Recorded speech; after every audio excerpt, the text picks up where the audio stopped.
260 பேர்த்தினுடைய உயிரை காவு வாங்கிய மிக மோசமான விமான விபத்து நடந்து 1 மாதம் ஆயிருக்கு. இந்த 1 மாத காலகட்டத்தில் 15 பக்கம் கொண்ட மிக முக்கியமான அறிக்கை நேற்று சப்மிட் பண்ணியிருக்கிறாங்க. அந்த அறிக்கை ஒரு பிரிலிமினரி ரிப்போர்ட். இந்த ரிப்போர்ட்டை முழுசா நம்ம எடுத்து படிச்சு பார்த்தோம். இதை படிச்சு பார்க்கும்போது பல அதிர்ச்சியான தகவல்கள் நமக்கு காத்திருக்கு. உண்மையிலேயே இந்த விபத்துக்கு காரணம் யார்? ஏர் இந்தியா விமான கம்பெனியா, இல்ல இந்த விமானத்தை தயாரித்த போயிங் நிறுவனமா, அல்லது பைலட்டா? விபத்துக்கு பிறகு பிளாக் பாக்ஸை எடுத்து ஆய்வு பண்ணும்போது பைலட் கடைசியாக சொன்ன அந்த வார்த்தை மிக மிக முக்கியமானது. 2 பைலட்டுக்கும் இடையில கடைசியாக நடந்த வாக்குவாதம் என்ன? உண்மையிலே இந்த பிரிலிமினரி ரிப்போர்ட் நேர்மையானதா, இல்ல இந்த விபத்துக்கு உண்மையான காரணகர்த்தாக்களை காப்பாற்றுவதற்காக இந்த அறிக்கை தயாரிக்கப்பட்டிருக்கிறார்? வணக்கம், இது மெட்ராஸ் வியூ. நான் உங்கள் சத்யராஜ். 15 பக்கம் கொண்ட அறிக்கை வெளியே வந்திருக்கு. இந்த அறிக்கை வெளியே வர்றதுக்கு 48 மணி நேரத்துக்கு முன்னாடியே பார்த்தீங்க அப்படின்னா இந்த அறிக்கையில் என்ன இருக்குது அப்படின்னு பல சர்வதேச ஊடகங்கள் வந்து கட்டுரை எழுதியிருந்தாங்க. அந்த கட்டுரையை படித்து பார்க்கும்போது நமக்கு ரொம்ப அதிர்ச்சியாக இருக்குது. இன்னும் ப்ரிலிமினரி ரிப்போர்ட்டை அஃபீஷியலாக சப்மிட்டே பண்ணலை. ஆனால் அதுக்கு முன்னாடி ரிப்போர்ட்டில் என்ன இருக்குங்கிற விவாதம் வந்து பத்திரிகையில் நடந்துட்டு இருக்குது. அப்படிங்கும்போது இந்த அறிக்கையை லீக் பண்ணது யார்? ஏன் இது வந்து வெளியிடப்பட்டுச்சு? முதல்ல இந்த அறிக்கையை தயாரித்தது யார் அப்படின்னா Indian aircraft accident investigation bureau. அவங்களோட சேர்ந்து யாரெல்லாம் சேர்ந்தாங்கன்னா போயிங் நிறுவனம், அதாவது இந்த விமானத்தை தயாரித்த போயிங் நிறுவனம், general electricals, air India, Indian regulators and experts from US and UK. அதாவது பல முக்கியமான என்ஜினியர்ஸ் வந்து யூஎஸ்லேருந்தும் யூகேலிருந்தும் வந்து இந்த ஆய்வில் கலந்துக்கிட்டாங்க. கிட்டத்தட்ட 260 பேர்த்தினுடைய உயிரை குடித்த ஜூன் 12 ஏர் இந்தியா விமான விபத்து. இந்த விமான விபத்து நடந்தபோது பல விஷயங்கள் வந்து இந்தியா முழுக்க பேசப்பட்டுச்சு. இந்த நிறுவனம் இந்த ஃப்ளைட்டை ஒழுங்காக மெயின்டைன் பண்ணல. அது ஃப்ளைட்டு ஸ்டார்ட் ஆகும்போதே அந்த பிரச்சனை இருக்குது, இந்த பிரச்சனை இருக்குன்னு நிறைய சோஷியல் மீடியாவில் வந்து வீடியோக்கெல்லாம் வந்துச்சு. ஸோ அப்போல்லாம் நம்ம இது குறித்து எந்த கருத்துமே தெரிவிக்க முடியாது.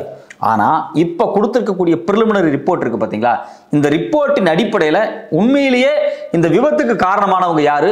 இல்லை இந்த குழுக்கள் நான் சொன்ன பார்த்தீங்களா, இந்த ஏர்கிராஃப்ட் ஆக்சிடென்ட் இன்வெஸ்டிகேஷன் பியூரோவாக இருக்கட்டும், ஜெனரல் எலக்ட்ரிக்ஸாக இருக்கட்டும், இல்லை போயிங்காக இருக்கட்டும், இவங்க எல்லாரும் சேர்ந்து பைலட்டுகள் மேலே பழிய போட முயற்சி பண்ணுறாங்களா அப்படின்னு பல விஷயங்கள் வந்து இந்த அறிக்கையில் இருக்குது. குறிப்பாக இந்த அறிக்கையில் கடைசியாக 2 பைலட்டுக்கும் இடையில் ஒரு முரண்பாடான பேச்சுவார்த்தை, அதாவது 2 பேருக்கு இடையில ஒரு சண்டை வந்த மாதிரியான ஒரு உரையாடல் இருந்துச்சு. அதுதான் கடைசியாக பதிவு பண்ணப்பட்டிருக்கு. அதுக்கு பிறகுதான் மேடேன்னு எச்சரிக்கையை கொடுத்துருக்காங்க அப்படிங்கிறாங்க. அந்த வாய்ஸ் என்ன சொல்லுது அப்படின்னா, ஒரு பைலட் வந்து இன்னொரு பைலட்டை பார்த்து எதுக்காக நீ ஃபியூயல் கண்ட்ரோல் சுவிட்சை ஆஃப் பண்ண அப்படின்னு சொல்லி ஒரு பைலட் கேட்கிறார். அதுக்கு இன்னொரு பைலட் நான் ஆஃப் பண்ணலை அப்படிங்கிறார். இந்த லாஸ்ட் டயலாக்கு பிறகு விமானம் கீழே விழுந்துருது. அதுக்கு பிறகு வெடிக்குது. நாம் ரொம்ப கவனிக்க வேண்டிய விஷயம் என்ன அப்படின்னா, இந்த விமானம் மேலே பறந்து போயிட்டு இருக்கும்போது வெடிக்கலை. இந்த விமானம் அந்த கட்டிடத்தின் மீது விழுந்ததுக்கு பிறகு அப்புறம் தான் வெடிச்சிருக்கு. சரி, இந்த கட்டிடத்தின் மீது அது ஏன் விழுந்துச்சு? இதனால் ஏன் பறக்க முடியல? அதாவது டேக் ஆஃப் ஆகி 32 செகண்ட்லேயே அது கீழே வந்து விழ ஆரம்பிச்சிருச்சு. அந்த பிளைன் முழுக்க 10,000 லிட்டர் ஒயிட் பெட்ரோல் இருந்திருக்கு. அந்த பெட்ரோல் பயங்கரமான எக்ஸ்ப்ளோசிவ், உடனே வெடிச்சு தசதிச்சு. இதனால் ஃப்ளைட்டில் இருந்தவங்களும் செத்து போனாங்க. அது ஒரு ஹாஸ்டல், குறிப்பாக ஒரு மெடிக்கல் காலேஜோட ஹாஸ்டலில் விழுந்துச்சு. அங்கிருந்த மாணவர்களும் நிறைய பேர் இறந்து போனாங்க அப்படிங்கிறது தான் வேதனையான ஒரு விஷயம். குறிப்பாக அந்த மெடிக்கல் காலேஜ் ஹாஸ்பிட்டலில் வைத்தியம் பார்க்க வந்த, ட்ரீட்மெண்ட்டுக்கு வந்த நபர்களும் இறந்துருக்கிறாங்க. இதெல்லாமே ரொம்ப ரொம்ப வேதனையான ஒரு விஷயம். சரி, அது இருக்கட்டும். இந்த ரிப்போர்ட்டில் என்ன சொல்லுது? இந்த ரிப்போர்ட்டில் ரொம்ப முக்கியமான விஷயம் என்ன அப்படின்னா, 2 பைலட்டுக்கும் இடையில அந்த வந்து லிவர் இருக்கும். அதாவது ஃப்ளைட்டை ஏற்றி இறக்கக்கூடிய ஒரு ஸ்டேரிங் மாதிரியான ஒரு லிவர். அதுக்கு கீழே 2 சுவிட்ச் இருக்கும். இந்த 2 சுவிட்சுமே எதுக்காக அப்படின்னா, பெட்ரோலை, அதாவது ஃபியூவல் இருக்குது பார்த்தீங்களா, இந்த ஃபியூவலை என்ஜினுக்கு அனுப்புறதுக்கான ஒரு டூல். அதாவது ஃப்ளைட் முழுக்க வந்து பெட்ரோலை வந்து ஃபுல்லாக வச்சுருப்பாங்க டேங்க்கில். அந்த பெட்ரோல் என்ன பண்ணுவாங்க அப்படின்னா, முதல்ல ஜென்ரேட்டருக்கு போகும். ஜென்ரேட்டர் வந்து எலக்ட்ரிசிட்டியை ப்ரொடியூஸ் பண்ணி என்ஜினுக்கு கொடுக்கும். ஸோ அப்போ இங்கே 2 பட்டன் ஏன் இருக்குது அப்படின்னா, உள்ள 2 என்ஜினுக்குமான 2 பட்டன். ஸோ இந்த 2 பட்டனுக்கு பக்கத்தில் என்ன எழுதியிருக்கும் சைடில் அப்படின்னா, மேலே தள்ளுனா ரன், கீழே தள்ளுனா கட் ஆஃப். ஸோ இப்போ இங்கே என்ன பிரச்சனை அப்படின்னா, ஃப்ளைட்டு கீழே விழும்போது ஒரு பைலட் இன்னொரு பைலட்டை பார்த்து என்ன கேட்குறாரு அப்படின்னா, ஏன் நீ ஃபியூவல் என்ஜினோட சுவிட்ச் ஆஃப் பண்ண அப்படிங்கிறது தான். அதாவது மேலே தள்ளனா ரன், கீழே தள்ளனா கட் ஆஃப். கட் ஆஃப்னா ஆஃப் பண்ணுறது. ஆஃப் பண்ணியிருக்காங்க. யார் ஆஃப் பண்ணது அப்படிங்கிறதா இங்கே ஒரு கேள்வியே. இதில் பல கேள்விகள் எழும்போது என்ன சொல்கிறாங்க அப்படின்னா, இல்லை பைலட் வந்து தெரியாத்தனமாக அவர் கைப்பட்டு அவர் ஏதோ ஒரு கன்ஃபியூஷனில் ஆஃப் பண்ணிட்டார் அப்படின்லாம் சொல்கிறாங்க. அப்படியெல்லாம் இயல்பாக நடக்கிறதுக்கு வாய்ப்பு இல்லை அப்படின்னு சில எக்ஸ்பர்ட் சொல்கிறாங்க. ஏன் அப்படின்னா, அந்த 2 சுவிட்ச் நீங்கள் பார்த்தாலே தெரியும். இந்த படத்தில் இந்த 2 சுவிட்சில் பக்கத்தில் வந்து பிராக்கெட்ஸ் இருக்கும். சும்மா அப்படி கைப்படும் போது அது வந்து ஆஃப் ஆகாது, ஆன் ஆகாது. ஸோ அந்த பிராக்கெட்ஸை தாண்டி இன்னொரு விஷயம் என்ன அப்படின்னா, அந்த ரெண்டு சுவிட்சுமே spring loaded locking mechanism. Spring loaded locking மெக்கானிசம்னா வேற ஒன்றும் கிடையாது. சுவிட்ச் இப்படி தள்ள முடியாது. சுவிட்சை முதல்ல புல் மேலே இழுக்கணும், புல் பண்ணி மேலே இழுத்து அதுக்கு பிறகு ரன் கொடுக்கணும். இல்லையா, ரன்ல இருந்து கீழே தள்ளும் போதும் புல் பண்ணி கீழே தள்ளணும். ஸோ அப்போ இது வந்து சாதாரணமாக ஆன் ஆஃப் பண்ண முடியாது. ஒரு ஃப்ளைட்டு வந்து டேக் ஆஃப் ஆகிறதுக்கு முன்னாடி என்ஜினுக்கு ஃபியூவல் போகணும். அதாவது எலக்ட்ரிசிட்டி போய் ஜென்ரேட்டர் வந்து கரண்ட்டை வந்து என்ஜினுக்கு கொடுக்கணும். அப்படின்னா இவங்க வழக்கமாக ஃப்ளைட் எடுக்கும்போது என்ன பண்ணுவாங்க அப்படின்னா, அந்த சுவிட்சை மேலே இழுத்து ரன் கொடுப்பாங்க. ரன் கொடுக்கும்போது ஃபியூவல் வந்து ஜென்ரேட்டருக்கு போய் கரண்ட்டாக மாறி என்ஜினுக்கு போய் என்ஜின் ஸ்டார்ட் ஆகி டேக் ஆஃப் ஆகும். ஃபார் எக்ஸாம்பிள் இப்போ வந்து தரையில் வண்டி நின்றுருக்குது அப்படின்னா அப்போ இது வந்து கட் ஆஃப் பண்ணிடுவாங்க. ஏன்னா வண்டி ஆஃப் ஆயிருக்கு, அதாவது ஃப்ளைட் ஆஃப் ஆயிருக்கு அப்படின்னு அர்த்தம். ஸோ இங்கே என்ன பிரச்சனை அப்படின்னா, இதை வந்து சாதாரணமாக நெக்லிஜென்ஸாக பண்ண முடியாது. ஒரு ஃபியூவல் என்ஜின் பட்டனை நீங்கள் ஹேண்டில் பண்ணணும்னா உங்களுக்கு கான்சியஸாக தான் ஹேண்டில் பண்ண முடியும். அப்போ இது ஆஃப் ஆயிருக்கு அப்படின்னா இதை பைலட் கான்சியஸாக ஆஃப் பண்ணாரா அப்படிங்கிற கேள்வி வருது. முக்கியமாக இதில் கவனிக்கப்பட வேண்டிய விஷயம் என்ன அப்படின்னா, ஃபார் எக்ஸாம்பிள் இப்போ ஒரு ஃப்ளைட் பறந்துகிட்டு இருக்கும்போது திடீர்னு ஒரு என்ஜின் வந்து ஃபெயிலியர் ஆகுது, இல்லை ஒரு என்ஜின்குள்ளே ஏதாவது ஒரு பறவையோ ஏதோ ஒரு போய் ஒரு பிரச்சனை ஒரு ஆபத்து வருது அப்படின்னா, அந்த என்ஜினில் புகை வருது, தீ பிடிக்க ஆரம்பிக்குது அப்படின்னா உடனே என்ன பண்ணுவாங்க அப்படின்னா, என்ஜின் ரன் ஆகிட்டு இருக்கும் போதே, ஃப்ளைட்டு மூவ் ஆகிட்டு இருக்கும் போதே அதை ரன் மோட்லேருந்து கீழே கட் ஆஃப் மோடு கொண்டு வந்து ஃபியூவல் அந்த என்ஜினுக்கு போகிறத கட் பண்ணுவாங்க. ஃபியூவல் அப்படின்னா பவர் போகிறத ஜென்ரேட்டர் மூலிமா கட் பண்ணுவாங்க. கட் பண்ணிவிட்டு ஆல்டர்னேட்டாக என்ன பண்ணுவாங்க அப்படின்னா, உடனே அடுத்த பட்டனை புல் பண்ணி மேலே இழுத்து ரன் கொடுத்து அடுத்த என்ஜினை ஓட வச்சு ஃப்ளைட்டை மூவ் பண்ணுவாங்க. வழக்கமாக இது நடக்கிறது தான். இன்கேஸ் இந்த ரெண்டுமே வந்து ஒர்க் ஆகலை அப்படிங்கிற பட்சத்தில் ஆட்டோமேட்டிக்காகவே வந்து ஜென்ரேட்டருக்கு வந்து பெட்ரோல் போய் பவர் வந்து வண்டி பறக்க ஆரம்பிக்கும். ஸோ இது எல்லாமே வந்து ஏற்கனவே வந்து போயிங் விமானத்தில் இருக்கக்கூடிய எக்ஸிஸ்டிங் சிஸ்டம். இதில் எக்ஸ்பர்ட்ஸ் என்ன சொல்றாங்க அப்படின்னா, இது மாதிரி சுவிட்ச் திடீர்னு ஆஃப் ஆகணும் அப்படின்னா, இந்த பைலட்டுகள் அதை மூவ் பண்ணலை ஆனால் இருந்தாலும் ஆஃப் ஆயிருக்கு அப்படின்னா அதுக்கு ஒரு காரணம் என்ன அப்படின்னா, எலக்ட்ரிக்கல் இஷ்யூஸோ இல்லை சாஃப்ட்வேர் கிளிச்சஸ்ல ஏதாவது இஷ்யூஸ் இருக்கா அதையும் கவனிக்கணும் அப்படின்னு சொல்றாங்க. இது மட்டும் இல்லாமல் கனடாவை சார்ந்த ஆக்சிடென்ட் இன்வெஸ்டிகேட்டர், அதாவது ஏர் பேஸ்ட் ஆக்சிடென்ட் இன்வெஸ்டிகேட்டர் வெளிப்படையாக என்ன சொல்றாரு அப்படின்னா, இது வந்து பைலட்டுகள் கவனக்குறைவாக இதை ஆஃப் பண்ண முடியாது. ஏன் அப்படின்னா ஒரு சிங்கிள் ஹேண்டால ரெண்டு சுவிட்சையுமே அட் அ டைம்ல ஆஃப் எல்லாம் பண்ண முடியாது அப்படிங்கறது ரொம்ப தெளிவா சொல்லியிருக்கிறார். அது மட்டும் இல்லாமல் பார்த்தீங்கன்னா இன்னும் வெளிப்படையாக ஒரு கேள்வி என்ன கேட்கிறாரு, was it intentional or the result of a confusion அப்படிங்கிற வார்த்தையை அவர் முன்வைக்கிறார். அதாவது ஃப்ளைட் டேக் ஆஃப் ஆகி போயிட்டு இருக்கக்கூடிய நேரத்தில் ஒரு பைலட் இன்டென்ஷனலா என்ஜினுக்கு பெட்ரோல் போறதை ஆஃப் பண்ணாரா இல்லை கன்ஃபியூஷன்ல ஆஃப் பண்ணாரா அப்படிங்கிற கேள்வியும் வருது. அப்போ கன்ஃபியூஷன்ல ஆஃப் பண்ண முடியுமா அப்படின்னா அதுக்கும் சில எக்ஸாம்பிள் சொல்றாங்க. ஃப்ளைட் போயிட்டு இருக்கும்போது இன்கேஸ் அதில் ஏதாவது கோளாறுகள் ஏற்படும் போது அவங்க என்ன பண்ணுவாங்க அப்படின்னா, ஃப்ளைட்டை கீழே இறக்கி சேஃபாக லேண்ட் பண்ணுறதுக்கு முயற்சிகள் நடக்கும்போது பைலட்டினுடைய கவனக்குறைவால் கன்ஃபியூஷனால சில பட்டன்ஸை வந்து தவறாக ஹேண்டில் பண்ணிட முடியும் அப்படின்னு சொல்கிறாங்க. இப்போ இதில் நம்ம கவனிக்க வேண்டிய விஷயம் என்ன அப்படின்னா, அகமதாபாத் ஏர்போர்ட்ல இருந்து ஃப்ளைட் டேக் ஆஃப் ஆகி சில நிமிஷம் கூட ஆக கிடையாது, சில செகண்ட்ஸ் தான், ஒரு நிமிஷத்துக்குள்ளேயே அது கீழே இறங்க ஆரம்பிச்சிருச்சு.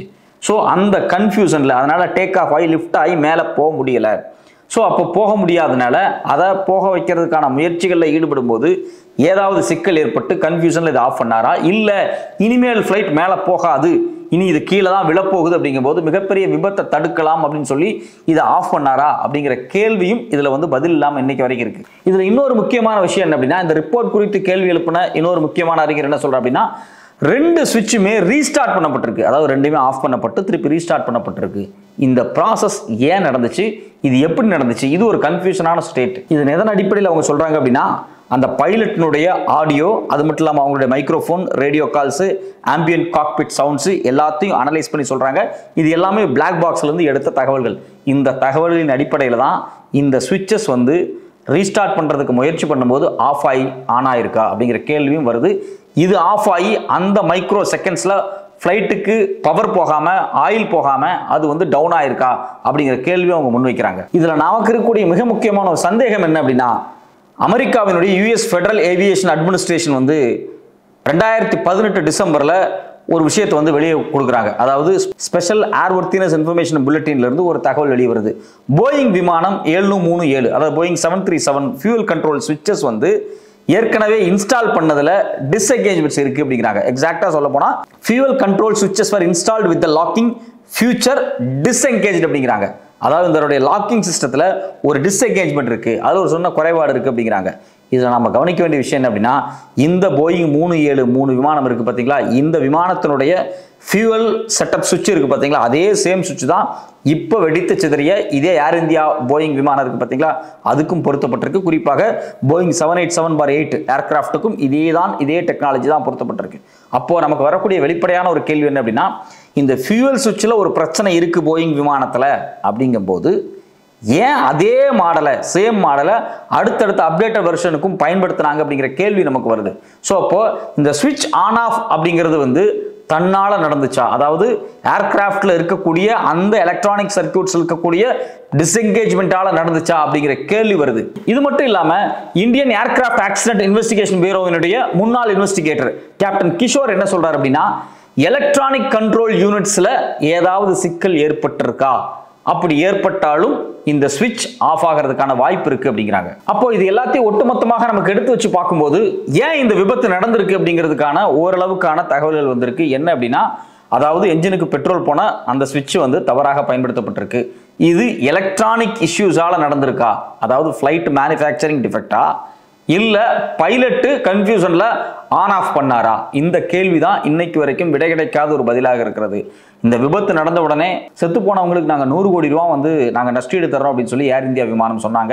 ஆனால் இது வரைக்கும் பெரும்பாலானவங்களுக்கு வந்து இந்த பணம் போய் சேரல அப்படிங்கிறது தான் யதார்த்தமான உண்மையாக இருக்கிறது. ரெண்டாவது, உலகம் முழுக்கவே இந்த போயிங் விமானங்களில் பல குறைபாடுகள் இருக்கு அப்படின்னு சொல்லி நிறைய ஆய்வாளர்கள், குறிப்பாக இந்த போயிங் விமான இன்ஜினியராக இருந்த முன்னாள் தலைவர் ஒருத்தர் வந்து வெளிப்படையாக இது குறித்து நிறைய விமர்சனங்களை வந்து தொடர்ச்சியாக முன் வச்சுட்டே இருக்கிறார். அப்போ போயிங் விமானம் தயாரிப்பில் பல சிக்கல்கள் இருக்கும்போது ஏன் இந்த விமானத்தை பேசஞ்சர் ஃபிளைட்டாக ஏர் இந்தியா வாங்கி பயன்படுத்தினாங்க? ஏர் இந்தியா இதுக்கு முன்னாடி அரசாங்கத்தினுடைய கட்டுப்பாட்டில் இருந்தது, இப்போதான் வந்து டாட்டாவுக்கு விற்கப்பட்டிருக்கு.